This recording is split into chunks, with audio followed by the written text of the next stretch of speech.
రాష్ట్రంలో ఖాళీగా ఉన్న ఎస్జిటి స్కూల్ అసిస్టెంట్ పోస్టులకు మెగా డిఎస్సి విడుదల చేయాలని చెప్పి కూడా ఈరోజు మేము డిమాండ్ చేస్తా ఉన్నాం. అదేవిధంగా ఎస్సీ ఎస్టీ మైనారిటీ బీసీ గురుకులాల్లో కూడా అనేక ఖాళీలు ఉన్నాయి. గురుకులాల్లో ఉన్న ఉపాధ్యాయ ఉద్యోగాలకు నియామకానికి కూడా తక్షణమే నోటిఫికేషన్ విడుదల చేయాలని చెప్పి కూడా డిమాండ్ చేస్తా ఉన్నాం. గ్రూప్ 1, గ్రూప్ 2, గ్రూప్ 3, గ్రూప్ 4 వీటిలలో కూడా అనేక ఖాళీలు ఉన్నాయి. ఆ ఖాళీలను నోటిఫై చేసి అన్ని గ్రూప్ నోటిఫికేషన్స్ కూడా వెంటనే విడుదల చేయాలని చెప్పి కూడా డిమాండ్ చేస్తా ఉన్నాం. మేమెక్కడో మాట్లాడతలేం. నిరుద్యోగుల మధ్య నిరుద్యోగులు ఆహ్వానిస్తే వాళ్ళ దగ్గరికి వచ్చి వాళ్ళ సమక్షంలో మాట్లాడుతున్నాం. నువ్వు అసెంబ్లీలో కూర్చొని పిల్లలు నోటిఫికేషన్లు వద్దంటున్నారు, మాకు జాబ్ నోటిఫికేషన్లు వద్దని ధర్నాలు చేస్తుండని డ్రామాలు బంద్ చేయి. పిల్లలే అడుగుతున్నారు నోటిఫికేషన్ కావాలని. ఆ పిల్లలు నా దృష్టికి తెస్తే పిల్లల పక్షాన నిరుద్యోగుల పక్షాన నిన్ను ప్రశ్నిస్తా ఉన్నాం.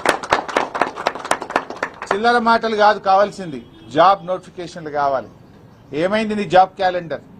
అసెంబ్లీలో జాబ్ క్యాలెండర్ గా విడుదల చేసినావు, అది చిత్తుగాయినం అయిపోయింది. నీ జాబ్ క్యాలెండర్ లో ఒక్క నోటిఫికేషన్ వచ్చిందా? నీ జాబ్ క్యాలెండర్ లో చెప్పిన ప్రకారంగా ఏ డేట్ కైనా నీ జాబ్ క్యాలెండర్ విడుదల చేసిన తర్వాత ఒక్క నోటిఫికేషన్ రాలేదు. నీ జాబ్ క్యాలెండర్ జాబ్లెస్ క్యాలెండర్ అయిపోయింది. స్క్రాప్ చిత్తుగాయినం అయిపోయింది నీ జాబ్ క్యాలెండర్. నీ మాటలు బోగస్, నీ చేతలు బోగస్, అంతా బోగస్ అయిపోయింది కాంగ్రెస్ ప్రభుత్వం.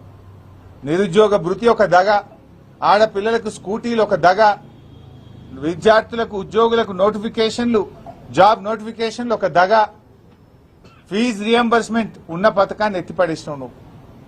ఇవాళ చదువుకునే పిల్లలకు ఫీజు రియంబర్స్మెంట్ లేకుండా విద్యకు కూడా పిల్లల్ని దూరం చేస్తా ఉన్నావు. ఏమంటుండ్రు రేవంత్ రెడ్డి? హోటళ్లలో పనిచేయాలన్నట, చిప్పలు కట్టుకొని పనిచేయాలనా? ఉద్యోగాలు ఏవా రేవంత్ రెడ్డి అంటే? ఉద్యోగాలు లేవు, ఐటీ పోతుంది, ఏఐ వచ్చింది, హోటళ్లలో పనిచేయండి అంటుండ్రు. అంటే ఏమడుగుతున్నావు? నువ్వు బోలు కట్టుకోమంటున్నావా? హోటళ్లలో సర్వీస్ చేయమంటున్నావా? మా పిల్లలు పీజీలు చేసింది, గ్రాడ్యుయేట్లు అయింది, డాక్టరేట్లు పొందింది, బీఈడీలు చదివింది, హోటళ్లలో పనిచేయడానికి రేవంత్ రెడ్డి? ఇలా నిరుద్యోగుల్ని అవమానపరుస్తున్నావు నువ్వు.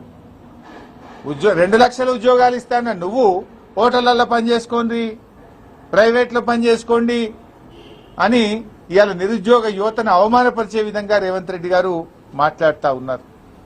నువ్వు ఇచ్చిన మాటకు నిలబట్టవా? లేదా ఏ యువతనైతే నీకోసం పనిచేసిందో ఆ యువత తిరగబడుతుంది, జాగ్రత్త అని హెచ్చరిస్తా ఉన్నాం.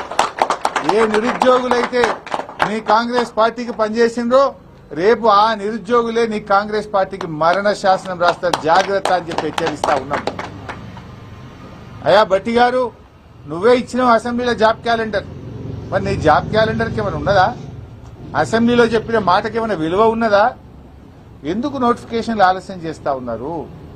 What is the reason?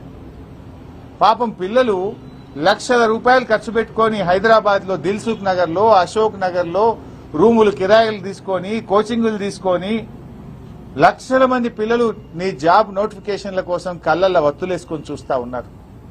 అనేక జిల్లా కేంద్రాల్లో పిల్లలు లైబ్రరీలో కూర్చొని రాత్రి పగళ్ళు ఎప్పుడు నోటిఫికేషన్ వస్తుందా అని కష్టపడి చదువుకుంటా ఉన్నారు.